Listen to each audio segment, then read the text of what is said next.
3।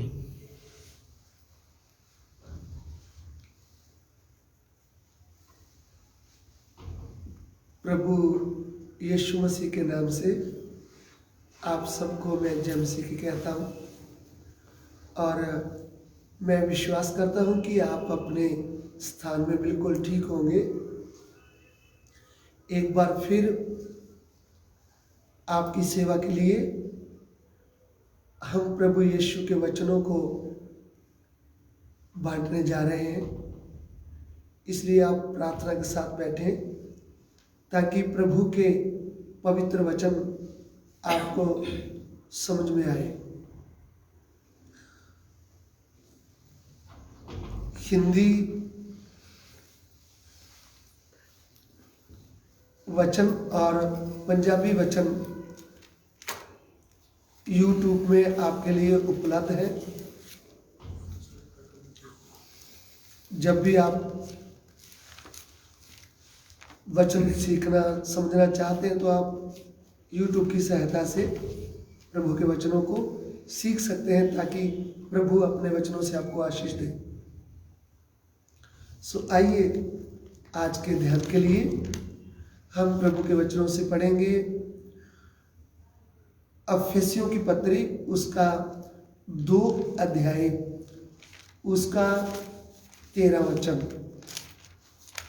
आज का हमारा विषय है कि प्रभु यीशु के पवित्र लहू का महत्व क्या है और प्रभु यीशु के लहू के द्वारा हमें क्या क्या मिला है। तो आइए पढ़िए प्रभु के वचन से अफसियों की पत्री उसका 2 अध्याय उसका 13 वचन। पर हुण मसीह यीशु विच तुसी जो अगे दूर सो मसीह दे लहू दे कारण नेड़े कीते गए हो।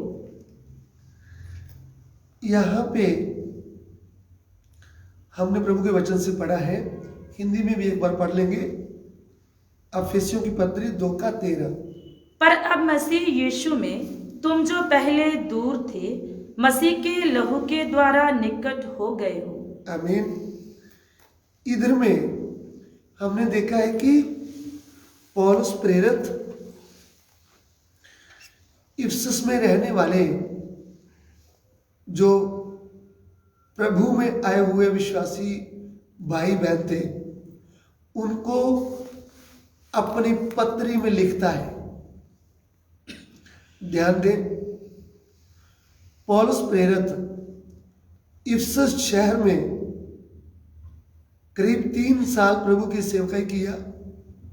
वहां पे एक झुंड तैयार हो गया और इफिसस के लोग जो थे उनको सत्य परमेश्वर के विषय में कुछ भी मालूम नहीं था पहले। तो जब पौलुस प्रेरित उनके पास प्रभु का पवित्र वचन लेकर जाते हैं तो वे खुलकर उनको प्रभु का वचन बताते हैं, तब उनकी बुद्धि खुल जाती है।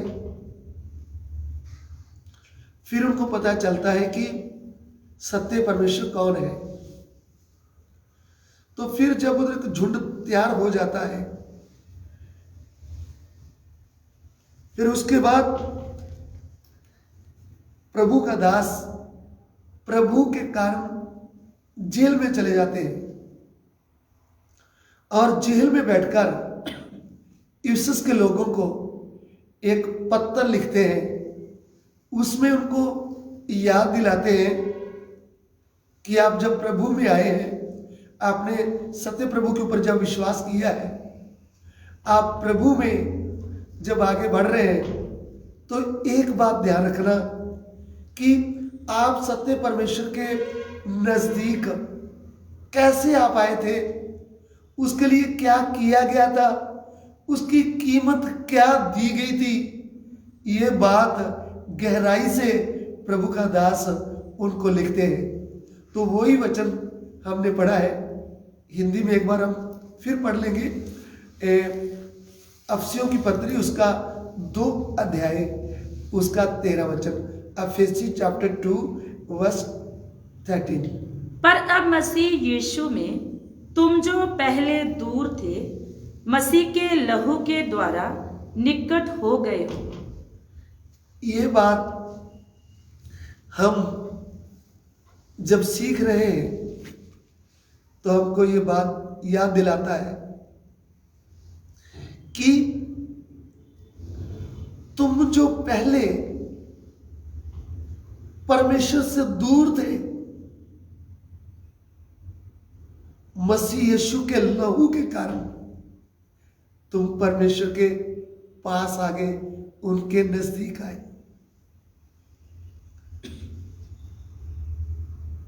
दूर कैसे मनुष्य जाति चलेगी, इस बात को हम समझेंगे तो पाप के कारण पहला मनुष्य जो पहली स्त्री थी आदम और हवा,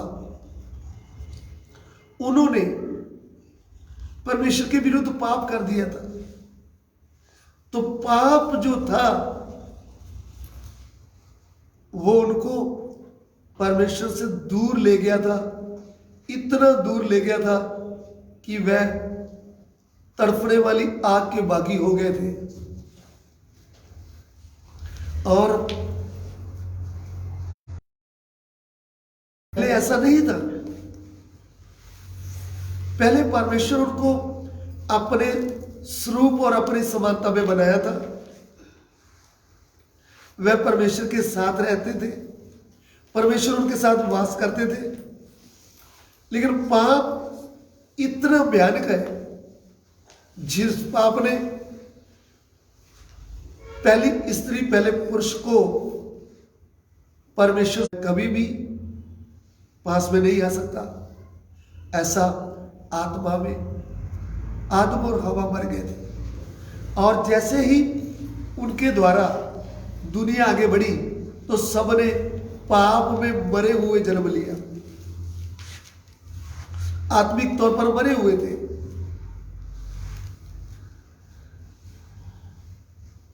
लेकिन पूरी दुनिया जब पाप के कारण मर गई थी, प्रभु का वचन भी ऐसा बयान करता है कि हम पापों और अपराधों के कारण मरे हुए थे। इफिसियों की पत्री 2 अध्याय उसका 1 वचन पढ़िएगा।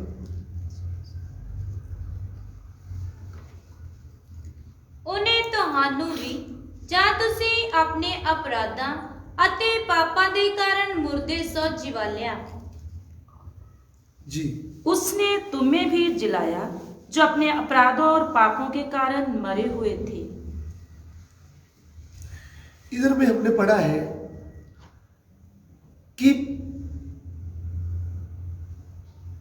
उसने तुम्हें भी जिलाया जब तुम पापों और अपराधों के कारण मरे हुए थे। यानी परमेश्वर से दूर जाने का मतलब क्या है? मरे हुई हालत में कभी भी परमेश्वर के पास नहीं आ सकती थी मनुष्य। पूरी मनुष्य जाति पाप में मरी हुई थी।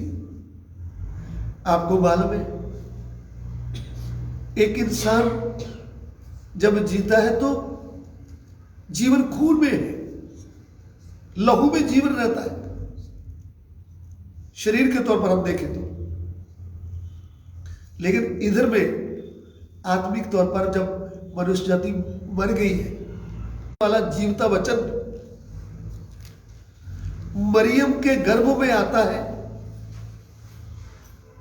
और लहू और मांस बनकर इस पृथ्वी में एक बच्चे के तौर पर जन्म लेते हैं। और वो जो आदि वचन मनुष्य के रूप में आता है, वो पूरी मनुष्य जाति के लिए पवित्र लहू क्रूस के ऊपर बहा देता है। ध्यान से सुनना, पाप के कारण मनुष्य मर गया, पाप के कारण मनुष्य परमेश्वर से दूर चले गया, पाप के कारण परमेश्वर का दंड मनुष्य जाति के ऊपर लागू हो गया।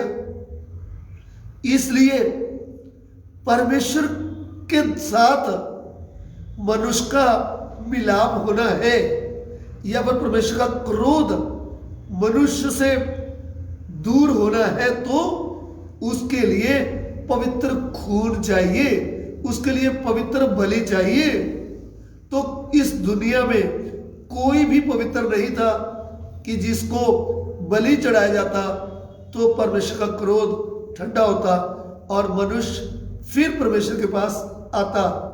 इस कारण प्रभु यीशु को क्रूस के ऊपर पवित्र बलि करके चढ़ा दिया गया।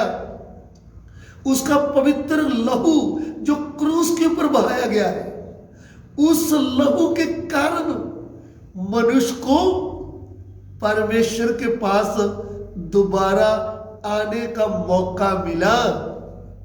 इसलिए पौलुस प्रेरित इफिसस के लोगों को चेतावनी देते हैं कि तुम जो पहले दूर थे,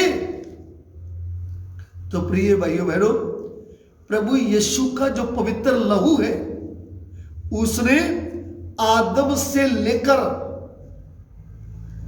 जितने भी उस समय तक परमेश्वर से दूर चले गए थे, आत्मिक तौर पर मर गए थे, उनके लिए भी पवित्र खून बहाया, और आज आपके लिए मेरे लिए भी पवित्र खून बहा दिया है। प्रभु यीशु आज और कल और युग युग एक जैसे हैं। हमारे मनुष्य के तौर पर हम जब देखते हैं तो 3 काल होते हैं, भूतकाल और वर्तमान काल और भविष्य काल। तो प्रभु यीशु ने जो पवित्र खून बहाया है, वो तीनों कालों का काम पूरा कर दिया है। इसलिए आज से करीब 2020 साल पहले पौलुस प्रेरित इफिसस के लोगों को लिखता है कि तुम पहले दूर थे क्योंकि वे अन्य जाति थे, उनको सत्य परमेश्वर के बारे में मालूम नहीं था। इफिसस के लोगों के बारे में हम ध्यान करें तो वह अर्थमिस देवी की पूजा करने वाले थे, और फिर आप इफिसस के लोगों के बारे में ध्यान करेंगे तो वह जादू टूना करने वाले थे, अलग अलग पाप अपराधों में पड़े हुए थे, उनको सत्य परमेश्वर के विषय में मालूम नहीं था। लेकिन वो प्रभु यीशु के पवित्र लहू के कारण परमेश्वर के घर में उनको आने के लिए एक मौका मिला, परमेश्वर के पास आने के लिए मौका मिला। इसलिए आप और मैं भी अन्य जातियों में आते हैं। प्रभु के लिए चुनी हुई एक ही कौम है, वो है इस्राएल कौम, वो है प्रभु की निजी कौम, वो है उसका खास कौम। उसके अलावा जितनी भी जातियां हैं सब अन्य जाति गिने जाते हैं। तो हम अन्य जाति थे, हमें परमेश्वर के पास आने का कोई हक नहीं था, हम उनके विरोधी थे, हम उनको गुस्सा क्रोध दिलाने वाले थे, हम उसके विरोध में बुरे बुरे काम करने वाले थे। लेकिन प्रभु यीशु के नाम की स्तुति हो, उस प्रभु का धन्यवाद हो, उस पवित्र लहू के कारण आपको और मुझे भी परमेश्वर के नजदीक आने का मौका मिला है। उसके लिए हम प्रभु को धन्यवाद देते हैं। प्रिय भाइयों बहनों, अभी भी आप सत्य परमेश्वर से दूर हैं, अभी भी आप पाप में जीवन बिता रहे हैं, तो आज प्रभु यीशु का लहू जो जीवित लहू है, आज भी आपके लिए कार्य करने वाला है। आज भी आप उस पवित्र लहू के ऊपर जो 2020 साल पहले क्रूस के ऊपर बहा दिया गया, वो लहू आज भी जीवित है, वो आज भी काम करता है। कहीं आप ये मत सोचना कि वो तो 2020 साल पहले की बात है, वो तो तब कुर्बानी प्रभु ने दिया था। प्रभु का लहू आज भी जिंदा है, क्योंकि प्रभु जिंदा है तो लहू आज भी जिंदा है, लहू आज भी काम करता है। अरे भी कार्य कर रहा है, वो पुराना नहीं हुआ। तो सूर्य को बनाने वाला जो परमेश्वर मनुष्य के रूप में आया है, जो प्रभु यीशु अपना पवित्र लहू बहा दिया है, वह लहू आज भी मेरे लिए आपके लिए जिंदा है और कार्य करता है। आप एक बार उसके ऊपर विश्वास करके तो देखो, आज ही आपके पाप धुल जाएंगे। 18 19 वचन, फर्स्ट पीटर चैप्टर 1 वर्स 18-19।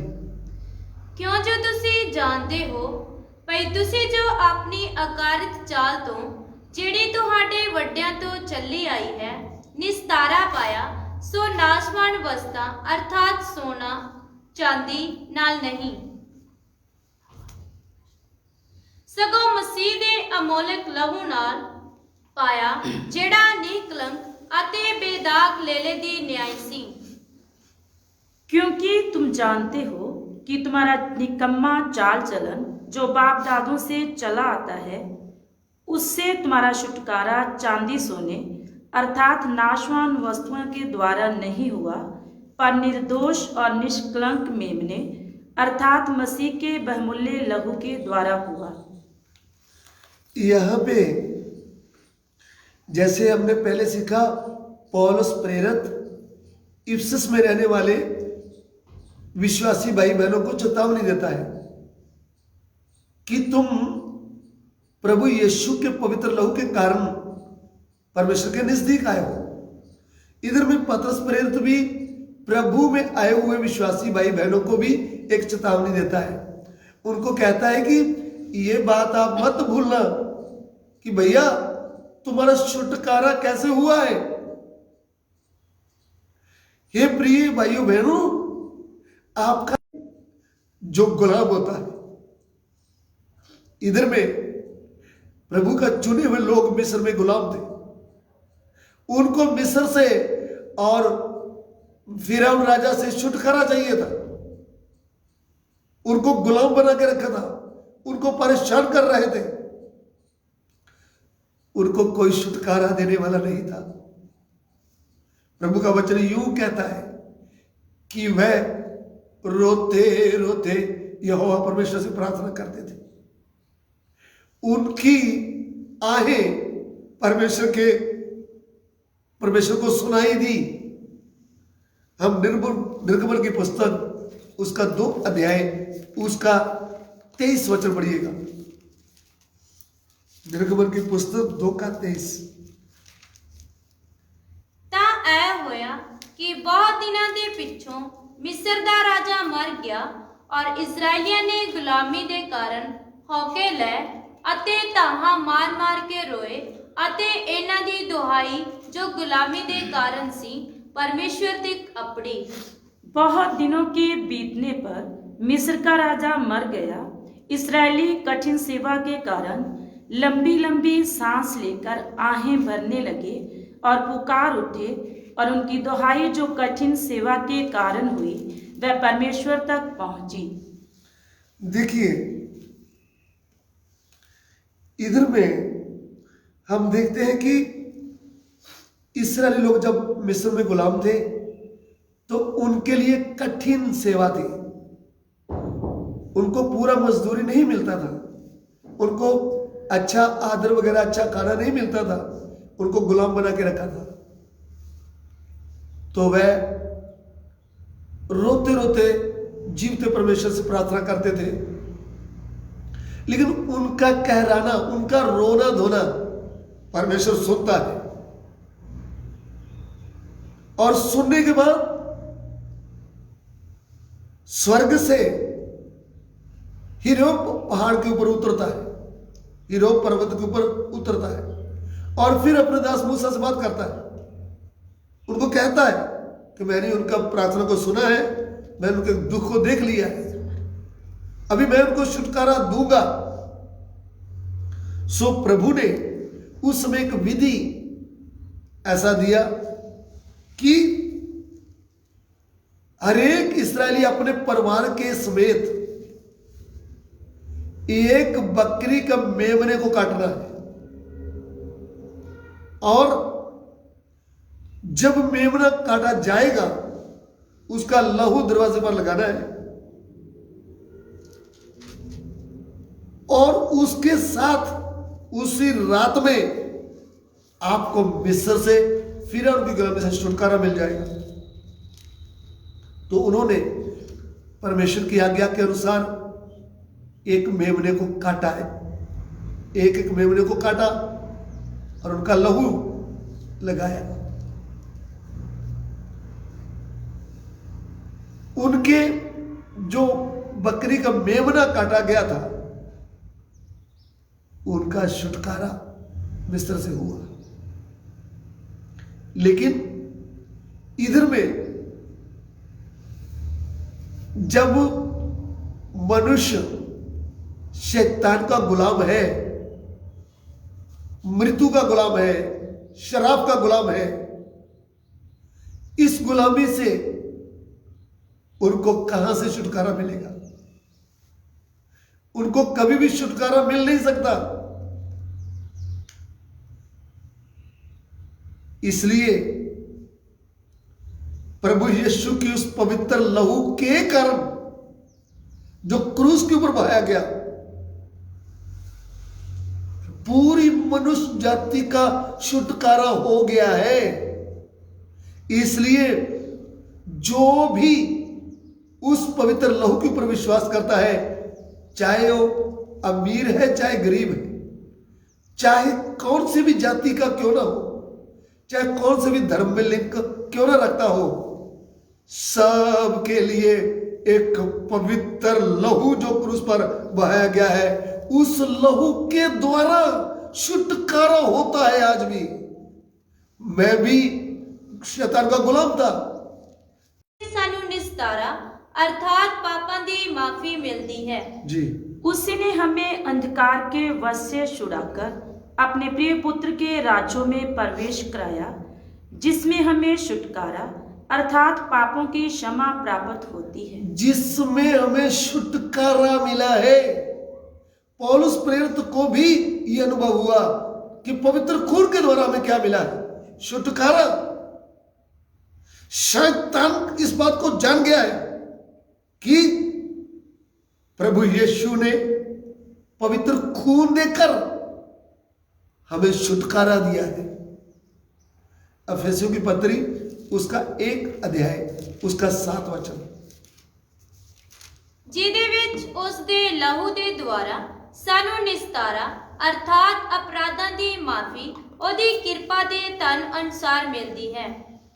हमको उसमें उसके लहू के द्वारा छुटकारा अर्थात अपराधों की क्षमा उसके उस अनुग्रह के धन के अनुसार मिला है। देखिए, उसके पवित्र लहू से हमें छुटकारा मिल गया है। हम अभी आजाद हैं। शैतान का हमारे ऊपर कुछ भी हक नहीं रहा, क्योंकि कीमत दे दिया गया है। वो क्या है? पवित्र लहू। पहले हम गुलाम थे और हम शैतान की गुलामी में रह रहे थे और उसकी इच्छा के अनुसार चलते थे, लेकिन प्रभु यीशु के पवित्र लहू के द्वारा आप और मैं आजाद हो गए। हमें छुटकारा मिल गया है। प्रभु के नाम की स्तुति हो। और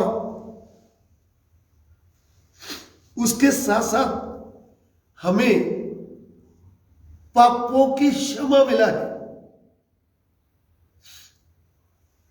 लहू के द्वारा हम परमेश्वर के पास आए। नंबर 1 उसका 7 वचन, ਪਰ ਜੇ ਅਸੀਂ ਚਾਨਣ ਵਿੱਚ ਚੱਲੀਏ ਜਿਵੇਂ ਉਹ ਚਾਨਣ ਵਿੱਚ ਹੈ ਤਾਂ ਸਾਡੀ ਆਪੋ ਵਿੱਚ ਹੀ ਸੰਗਤ ਹੈ ਅਤੇ ਉਹਦੇ ਪੁੱਤਰ ਯਿਸੂ ਦਾ ਲਹੂ ਸਾਨੂੰ ਸਾਰੇ ਪਾਪਾਂ ਤੋਂ ਸ਼ੁੱਧ ਕਰਦਾ ਹੈ। पर यदि जैसा वे ज्योति में है वैसा ही हम भी ज्योति में चलें तो एक दूसरे से सहभागिता रखते हैं और उसके पुत्र यीशु का लहू हमें सब पापों से शुद्ध करता है। सब पापों से शुद्ध करता है, क्योंकि लहू के बिना हम शुद्ध नहीं हो सकते। और लहू के बिना पाप की क्षमा होती ही नहीं। एक वचन और पढ़ लीजिए, इब्रानियों की पत्री उसका 9 अध्याय उसका 22 वचन।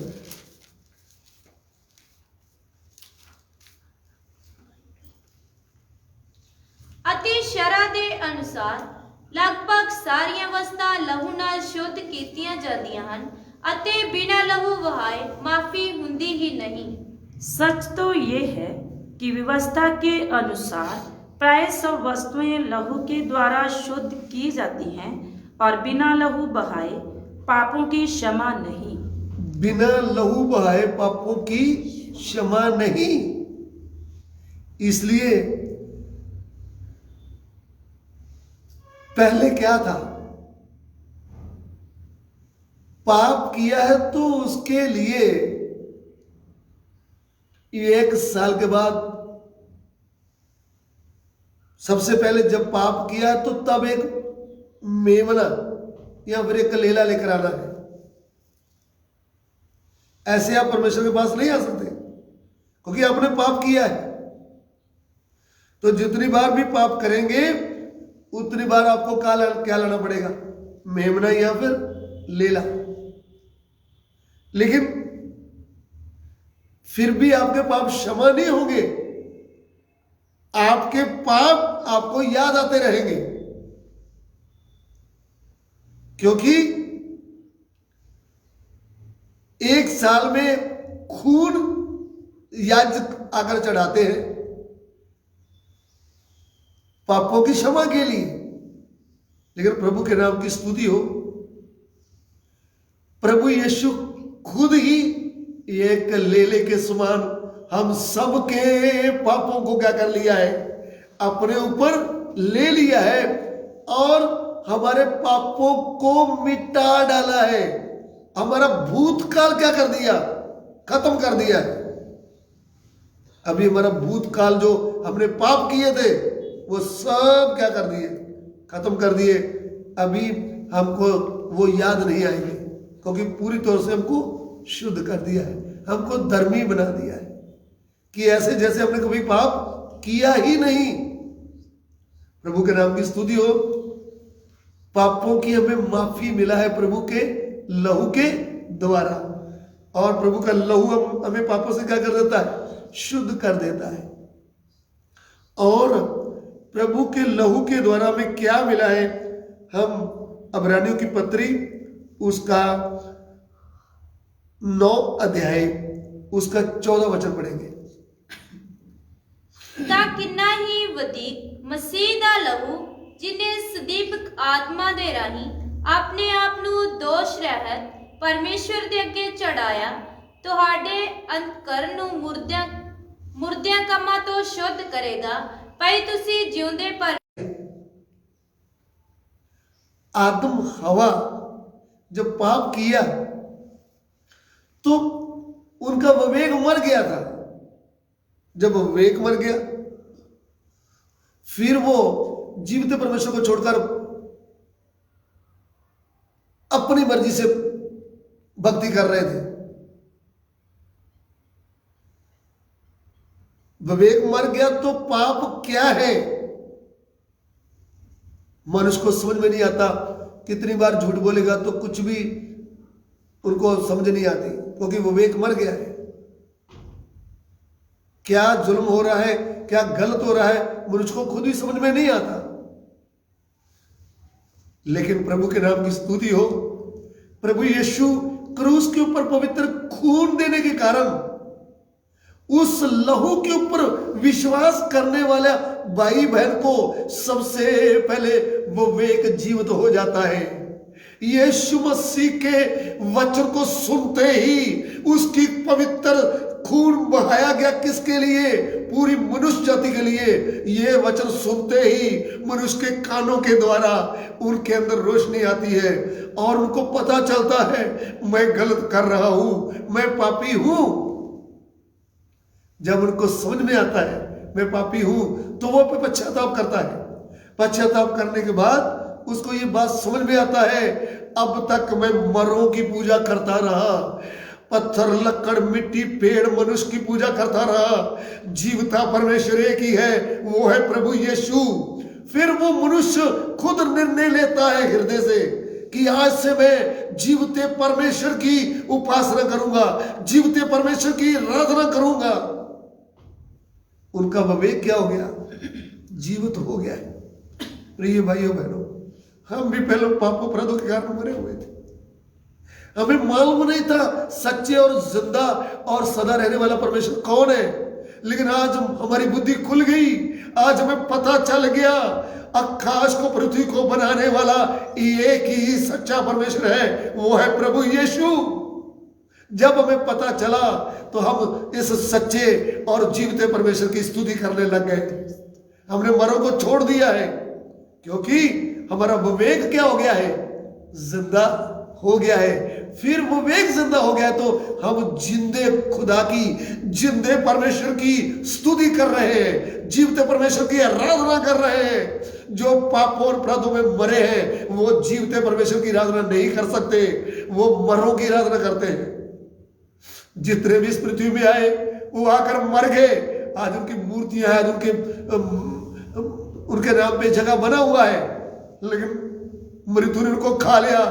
एक ही है जिनको मृत्यु भी अधोलोक में रख नहीं पाई, जिनको कब्र भी उनका शरीर रख नहीं पाई, कब्र से भी शरीर समेत मुर्दों में से तीसरे दिन जी उठ करके जीवता परमेश्वर स्वर्ग में उठा लिया गया है। प्रभु का वचन पवित्र बाइबल में ऐसा लिख कर दे दिया है।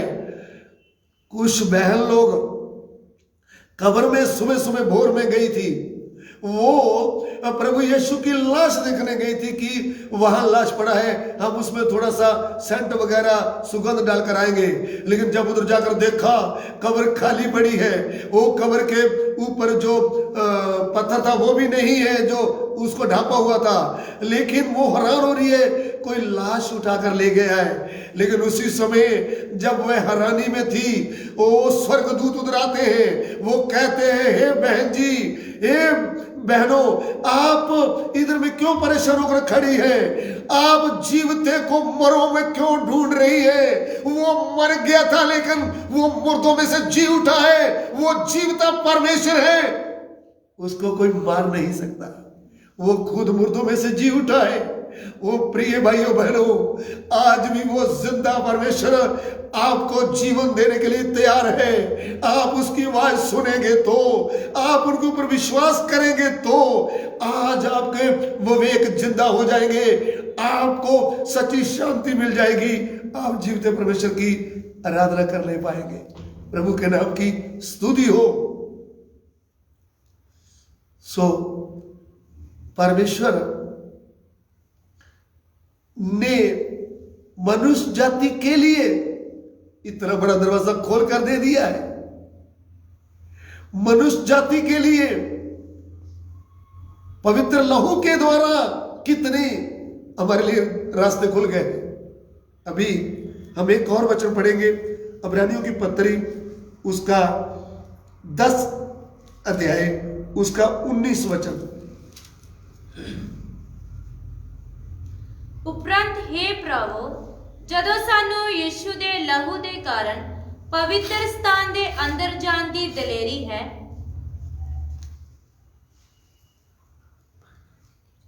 इसलिए हे भाइयों, जब हमें यीशु के लहू के द्वारा उस नए और जीवते मार्ग से पवित्र स्थान में प्रवेश करने का हयाव हो गया है, जो उसने पर्दे अर्थात अपने शरीर में से होकर हमारे लिए अभिषेक किया है। इधर में पौलुस प्रेरित अब्रानी लोगों को, जो अब्रानियों में से या फिर यहूदी लोगों में से, इस्राएली लोगों में से प्रभु के कलीसिया में आए हुए थे, उनको वो समझने वाली भाषा में पवित्र स्थान की बात बताता है, क्योंकि वह पवित्र स्थान को अच्छी तरह समझते थे। इस्राएलियों के बीच में परमेश्वर उनको आज्ञा दे रखा था कि मूसा को आज्ञा दिया था कि आप उनको बोले वह मेरे लिए पवित्र स्थान बनाए और मैं उनके बीच में वास करना चाहता हूं। तो उन्होंने मूसा की आज्ञा को माना और मूसा ने जैसे प्रभु ने उनको आज्ञा दिया था वैसा ही आज्ञा मानते हुए इस पृथ्वी में एक पवित्र स्थान बनाया था। व्यक्ति को एक बलि लेकर आना पड़ता था, तो बलि चढ़ाने के द्वारा ही वो आंगन में आता था। लेकिन पवित्र स्थान में नहीं आता था। पवित्र स्थान में याजक लोग जो पवित्र किए होते थे वो सेवा करते थे। क्योंकि हम प्रभु के वचन से देखते हैं, इब्रानियों की पत्री उसका 9 अध्याय उसका 1 वचन पढ़ेंगे हम। ਸੋ ਪਹਿਲੇ ਨੇਮ ਵਿੱਚ ਵੀ ਬੰਦਗੀ ਦੀਆਂ ਵਿਧੀਆਂ ਅਤੇ ਇੱਕ ਸੰਸਾਰਿਕ ਪਵਿੱਤਰ ਅਸਥਾਨ ਹੈ ਸੀ। उस पहली वाचा में भी सेवा के नियम थे और ऐसा पवित्र स्थान था जो इस जगत का था। देखिए वह पवित्र स्थान कहलाता है, वो था जो परम पवित्र स्थान कहलाता है। जो परम पवित्र स्थान कहलाता था। ध्यान से सुनना, प्रभु ने जो आज्ञा दी थी, जो मिलाप वाला तंबू मूसा के द्वारा और लोगों ने मिलकर इस पृथ्वी में बनाया था, उस समय उसमें अंगन था। नंबर 1, अंगन के बाद पवित्र स्थान था जहां पे दीवड़ था और मेज की रोटियां थी। फिर उसमें एक पर्दा डाला था, उसको बोलते थे परम पवित्र स्थान। और उसमें क्या क्या था वो भी आप सुन लीजिए। उसमें सोने की धूपदानी और चारों ओर सोने से मड़ा हुआ वाचा का संदूक। उसमें सोने की एक धूपदानी धूपदानी और सोने से मड़ा हुआ एक वाचा का संदूक था। और इसमें मन्ना से भरा हुआ सोने का मर्तबान। इसमें जो प्रभु ने इस्राएलियों को मन्ना दिया था खाने के लिए, स्वर्ग से रोटी दिया था, वो मन्ना का एक सोने का डब्बा भर भर उसमें रख दिया था। और हारून की छड़ी, और हारून की छड़ी जिसमें फूल फल आ गए थे, जिसमें फूल और फल आ गए थे। और वाचा की रोटियां और वाचा की पट्टियां थी। वाचा की पट्टियां 10 आगे उसमें रखी थी। उसके ऊपर दोनों तेजोमय करूब थे जो प्रायश्चित के ढकने पर छाया किए हुए थे। इनका एक एक करके वर्णन करने का अभी अवसर नहीं है। जी हाँ, अभी 7 वचन पढ़ा है। 7 वचन 5 का 7 वचन पढ़ेंगे। पर दूसरे में केवल महायाजक वर्ष भर में एक ही बार जाता है और बिना लहू लिए नहीं जाता। ध्यान से सुनना, परम पवित्र स्थान में याजक साल में एक बार जाता था और लहू के बिना नहीं जा सकता था। उधर लहू लेकर जाता था, डरते कांपते हुए। यदि महायाजक भी जाता है तो खुद डरते कांपते हुए उधर पवित्र परम पवित्र स्थान में जाता था। क्या लेकर? लहू लेकर। जी। पर दूसरे में केवल महायाजक वर्ष भर में एक ही बार जाता है और बिना लहू लिए नहीं जाता, जिसे वह अपने लिए और लोगों की भूल चूक के लिए चढ़ाता है। वो एक साल में लहू लेकर जाता था, अपनी भूलों के लिए भी और दूसरों की भूलों के लिए भी लहू चढ़ाकर आता था पवित्र स्थान में। अभी हम इसका 12 वचन में पढ़ेंगे। और बकरों और बछड़ों के लहू के द्वारा नहीं, पर अपने ही लहू के द्वारा एक ही बार पवित्र स्थान में प्रवेश किया और अनंत छुटकारा प्राप्त किया। आमीन। इधर में लिखा है, याजक तो जो याजक लोग थे वो पवित्र स्थान में सेवा करते थे, लेकिन जो महायाजक था वो साल में एक बार लहू लेकर परम पवित्र स्थान में जाया करता था, अपनी भूलों के लिए और दूसरों की भूलों के लिए। हर साल में जाता था। लेकिन प्रभु के पवित्र नाम की स्तुति हो, जो हमारा सबका महायाजक प्रभु यीशु जो पृथ्वी में मनुष्य के रूप में आया, उन्होंने बकरे का, मेमने का, लेने का खून नहीं, अपना पवित्र खून लेकर उस असली परम पवित्र स्थान में क्या कर दिया? प्रवेश कर दिया, ताकि साल के बाद खून लेकर जाने की जरूरत नहीं। सदा के लिए उसके पवित्र खून से वो पवित्र स्थान में हर पापी व्यक्ति को, हर अन्य जाति व्यक्ति को उस पवित्र स्थान में जाने का एक दिलेरी मिल गया है। हालेलुया।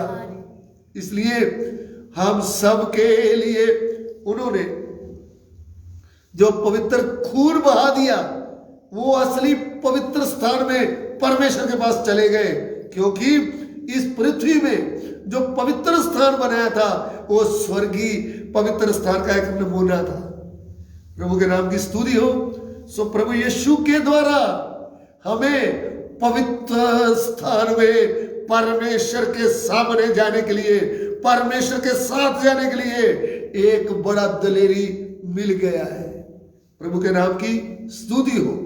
अभी प्रभु यीशु के द्वारा हम किधर वास किया है? असली पवित्र स्थान में वास किया है, और वास करते समय एक दिन आने वाला है, हम युग ना युग तक प्रभु के साथ रहेंगे, उनके साथ ही रहेंगे, क्योंकि हमारे लिए हमारा महायाजक जो प्रभु यीशु है, उन्होंने पवित्र महापवित्र स्थान का दरवाजा खोल के रख दिया है। प्रभु के नाम की स्तुति हो। अभी प्रभु के लहू के द्वारा हमें क्या क्या मिला है मैंने आपको बताया है। अभी हम इस लहू को क्या करना है, बड़े ध्यान से इसके लिए इसकी अहमियत को जानते हुए बहुत चौकसी के साथ रहना है। अभी इब्रानियों की पत्री उसका 10 अध्याय उसका 26 और 29 वचन पढ़िएगा। क्योंकि सच्चाई की पहचान प्राप्त करने के बाद यदि हम जानबूझकर पाप करते रहें तो पापों के लिए फिर कोई बलिदान बाकी नहीं। देखिए, सत्य के ज्ञान को जानने के बाद हम जानबूझकर पाप करेंगे तो हमारे लिए और कोई बलि है नहीं। एक बार हमारे लिए पवित्र बलि प्रभु यीशु हो गए हैं। अभी हमने प्रभु को जानने के बाद, उस पवित्र लहू को जानने के बाद, हमने कभी भी पाप नहीं करना, नहीं तो क्या होगा? 29 वचन पढ़िएगा। तो सोच लो कि वह कितने और भी भारी दंड के योग्य ठहरेंगे। ये सोच लो कि वह लोग और भी कितने दंड के भागी होंगे, जिसने परमेश्वर के पुत्र को पांव से रौंदा, जिसने परमेश्वर के पुत्र को पांव से रौंदा, और वाचा के लहू को, और वाचा के लहू को, जिसके द्वारा वह पवित्र ठहराया गया था, जिसके द्वारा वह पवित्र ठहराया गया। आप पवित्र जाना है। हमें क्या मिला है? लहू के द्वारा हम कैसे पवित्र ठहर गए हैं? प्रिय भाइयों बहनों, इस लहू के द्वारा, जिसके द्वारा उन्होंने कीमत दिया है, वो क्या कहता है? एक बात और आपको बताना चाहता हूं। प्रेरितों के काम उसका 20 अध्याय उसका 28 वचन, लास्ट में 7वीं बात। इसलिए अपनी और पूरे झुंड की चौकसी करो, जिसमें पवित्र आत्मा ने तुम्हें अध्यक्ष ठहराया है, कि तुम परमेश्वर की कलीसिया की रखवाली करो, जिसे उसने अपने लहू से मोल लिया है। ध्यान से सुन लीजिए, जब हम परमेश्वर के पास आए हैं, जब उसने हमें शुद्ध कर दिया है, एक बात को हम ध्यान में रखना है, उसने हमको मोल लिया है, हमारी कीमत दे दी गई है। जब उसने हमको मोल लिया है, हमें अपने आप की चिंता नहीं करना चाहिए, हमें अभी अपने लिए जीना नहीं चाहिए। हमको किसके लिए जीना है? जिसने हमें मोल लिया है। किससे मोल लिया है? अपने पवित्र खून से हमें मोल ले लिया है। जब मोल लिया है तो क्या कहता है? पहला कुरिन्थियों उसका 6वां अध्याय उसका 20 वचन पढ़िएगा। क्योंकि दाम देकर मोल लिए गए हो, इसलिए अपनी देह के द्वारा परमेश्वर की महिमा करो। इसलिए तुम दाम देकर मोल लिए गए। दाम क्या दिया है? पवित्र लहू देकर आपको और मुझे मोल ले लिया है। प्रिय भाइयों बहनों, प्रभु के दास दासियों, आपको और मुझे पवित्र लहू के द्वारा मोल ले लिया गया है। हम अभी अपने आप के नहीं हैं, हम प्रभु के हैं। हमको प्रभु की महिमा इस देह के द्वारा प्रकट करना होगा। क्या हम इस देह के द्वारा उसकी महिमा को प्रकट कर रहे हैं या हम अपने लिए जी रहे हैं? पौलुस कहता मैं तो मर गया, अब मैं नहीं जीता, मसीह मुझ में जीता है। अभी हमें मसीह के लिए जीना है, जिसने खून देकर मोल लिया है। अभी उसकी महिमा को आप और मुझे प्रकट करना है। आइए हम सिरों को झुकाएं, प्रार्थना करें। प्रिय प्रभु, इस आपके वचन के लिए हम आपको धन्यवाद देते हैं। प्रभु, आपका वचन हमारे हृदय में कार्य करे, आपके पवित्र लहू की गंभीरता में समझ में आए। हम कभी भी प्रभु आपके पवित्र लहू को तुच्छ ना जाने, आपके पवित्र लहू में प्रभु हम घमंड करें कि हमें धोकर शुद्ध कर दिया है। आपके लहू से हमें मोल ले लिया गया है, आपका लहू से हमको खरीद लिया गया है। इसलिए अंधकार की कोई शक्ति हमें छू नहीं सकती, क्योंकि आपका पवित्र लहू कीमती लहू है प्रभु, बहुमूल्य लहू है। ये प्रभु तेरा वचन सबको आशीष करके दो, एक एक को प्रभु तेरा वचन समझने के लिए अनुग्रह दो। सभी आदर महिमा आपको देते हैं, विनती को ग्रहण करें, यीशु मसीह के पवित्र नाम से मांगते हैं, आमीन आमीन।